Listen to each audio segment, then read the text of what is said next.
శ్రీరామనవమి మార్చి 27 శుక్రవారం న అత్యంత వైభవంగా జరుపుకోనున్నారు. ఇది చైత్రశుద్ధ నవమి నాడు వస్తుంది. ఈ పవిత్ర దినాన శ్రీరాముడు జన్మించాడని, అలాగే సీతారాముల కళ్యాణం జరిగిందని నమ్మకం.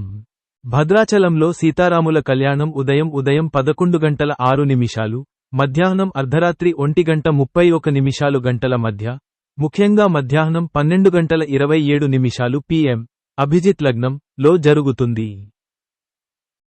2026 శ్రీరామ నవమి ముఖ్య వివరాలు తెలుగులో 1. తేదీ మార్చి 27, 2026 శుక్రవారం. 2. నవమి తిథి ప్రారంభం మార్చి 26, 2026 మధ్యాహ్నం అర్ధరాత్రి 2:18. 3.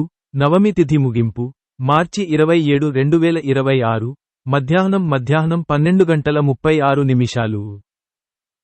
4. కళ్యాణ ముహూర్తం మార్చి 27, 2026 మధ్యాహ్నం ఉదయం 11:06 నుండి మధ్యాహ్నం 1:31 భద్రాచలం. ఇంకా 5. జన్మ ముహూర్తం మార్చి 27, 2026 మధ్యాహ్నం 12:27 PM.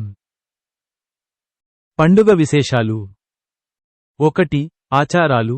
భక్తులు తెల్లవారుజామున స్నానం చేసి రాముడికి పూజ చేస్తారు. కళ్యాణోత్సవాలను వీక్షిస్తారు. 2. నైవేద్యం. సీతారాములకు పసుపు రంగు వస్త్రాలు, పూలు సమర్పిస్తారు. కళ్యాణం తర్వాత పానకం, వడపప్పు, పెసరపప్పు నానబెట్టినది నైవేద్యంగా సమర్పిస్తారు. 3. ప్రాముఖ్యత. భద్రాచలం, అయోధ్య వంటి క్షేత్రాల్లో సీతారాముల కళ్యాణం వైభవంగా జరుగుతుంది. ఈ రోజున ఉపవాసం ఉండటం, రామాయణ పారాయణం చేయడం శుభప్రదం. ఇంకా 4. భద్రాచలం.